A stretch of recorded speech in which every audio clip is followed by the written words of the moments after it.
All right, we got to do this. 3, 2, 1. Learn that in showbiz. Wow. Okay. So here's the thing. You're the second guest on That Tall Family podcast, Looking Up. We officially have a name now. Last show we didn't have a name. We have a name. You don't know what we're going to talk about.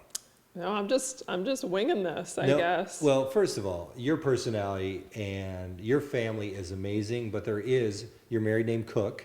There is a Cook DNA My married trait. name is not Cook. My maiden name is Cook. My married name is Clark. You know what? Yes, you're exactly right.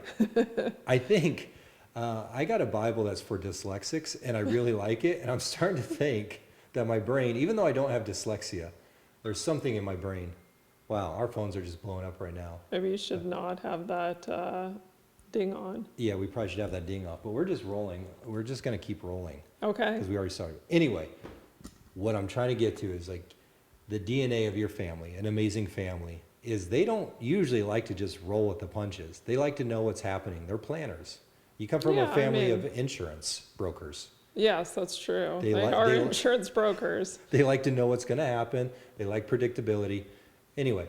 My dad also liked to cover up the stuff in the back of the minivan when we traveled with a black blanket. But, okay, first of all. But we never got broken into, so there you go. That's what I was going to say. Have you ever got broken into? The answer is no. No. Yeah, Brian knows what he's doing. Oh, he does. He doesn't mess around. He doesn't mess around. So speaking of messing around, here's what's going to happen. You don't know what's going to happen, but here's what I want to go. I'm going to actually try to rage bait you a little bit. So I've got 4 kids. That might be tough at this point. That is true. That is true. I have done it to you before, not on purpose. Okay. I mean, if anyone could rage bait me, it probably would be you. Hey, let's be honest here, guys. That's for another show. Okay. Here's what I want to talk about today. As a family, we've done social media now for a lot of years. How do you feel? And I got my own feelings, and I know that we're pretty similar, but tell us a little bit how you feel about, especially for us as we're Christians, we believe in Jesus, our faith is the most important thing to us. Mm-hmm. But we have sat in Sunday sermons and we've heard preachers, we've heard other Christians talk about the evils of social media and how we should avoid it. Right. So I want to know a little bit, how does that make you feel when you hear that? Well, I mean, it initially does irritate me, and I'll tell you why. Like, yes, maybe we could argue that the world would have been a better place without social media, but the reality is, and we all know, social media is here and it is certainly not going anywhere.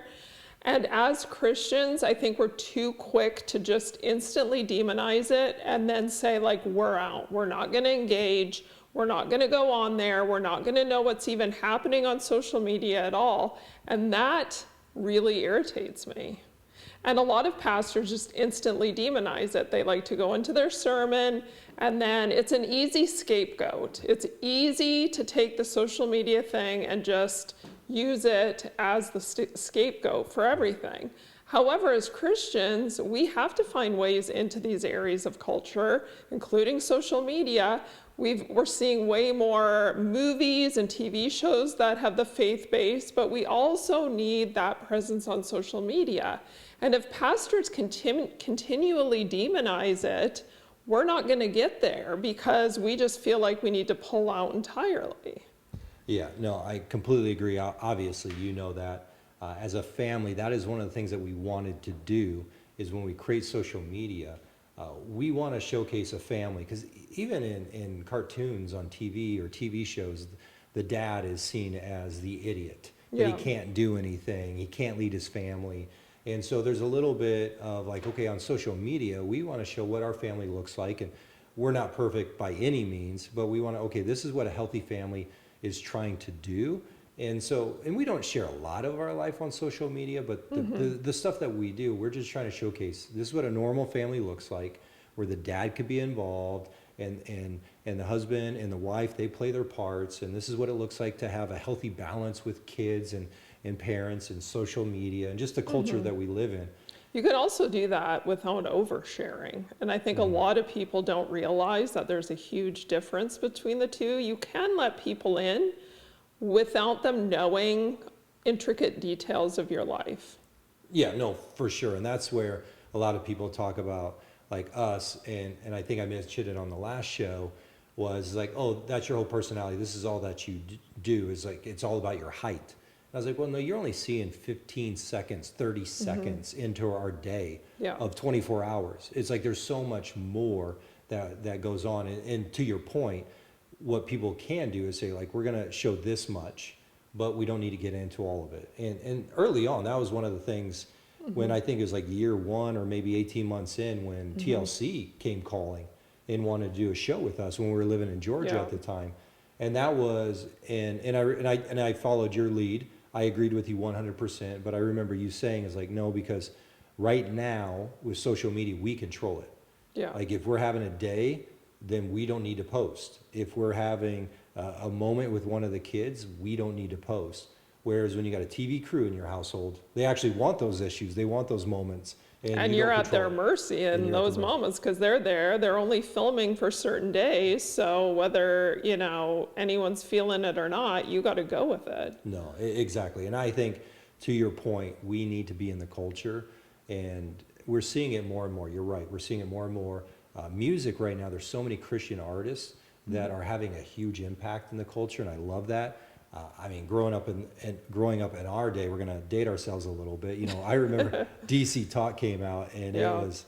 I'm not gonna lie, it's still my favorite band of all time. I mean, the fact that we live in the same city as Toby Mac, that was initially in DC Talk. I mean, this is just like Rob's goal is to meet Toby Mac at some point. Well, because what's gonna happen is, listen, Toby. Do you remember in 1990 when you were at Lincoln Land Christian College and there was 75 of us there for your show? And he'll be like, no, And I you tried to forget. And you pulled a group of about 10 of us up on stage to do a dance. Do you remember that? He's going to say no. And I'll be No. like, and he's going to be like, leave But me it alone. literally changed your life. Well, you know what? In all honesty, I remember when I saw him first in concert. Because before that, the only music that I heard that was Christian was on a Sunday morning in my church. So to Yeah. hear a hip hop band, I remember thinking, is like, man, this is Christian music can sound like this. Right. And then I remember, the cassette tapes came out and I played that thing so much. But to your point, I think that's why we need to do it on social media, is that the world is going to consume social media, whether we as Christians put it out or not. But why wouldn't we try to put out content that's uplifting, positive? For us as Christians, we want to point it back to Jesus. Why wouldn't we do that? Well, and instead of demonizing it, even in church circles or whatever, why don't we try to support each other, equip each other, and do it in a way that's having an impact in culture without becoming, part of the world. We're supposed to be in the world, not of the world. So how can we do that with social media? No, I agree 100%. I think that's the sound bite. That's the clip. So we're going to end there. I've only done 2 shows, but I ended the last show on a dap. So with Carter. On a dab? Yeah, one of those. Oh, a dap. A dap. I was like, oh, a dab would have been Yeah, so dab. much better. Tell you what, let's do dab. Kids really like that. They do. Dab on those haters. All right, let's do it. This is how we're going to end the show. Okay, Let's do it. okay. Wow, this Yeah. just seems weird Well, and shouldn't be happening. It's much better with the other kids, but I'm glad. Well, I'm not one of your kids. That's what I was just about That's ready to why. say. I'm so happy that, the hugs and the kisses. What about a high five? Yeah, we're just going to end there. Okay. Thanks again for watching Looking Up with That Tall Family.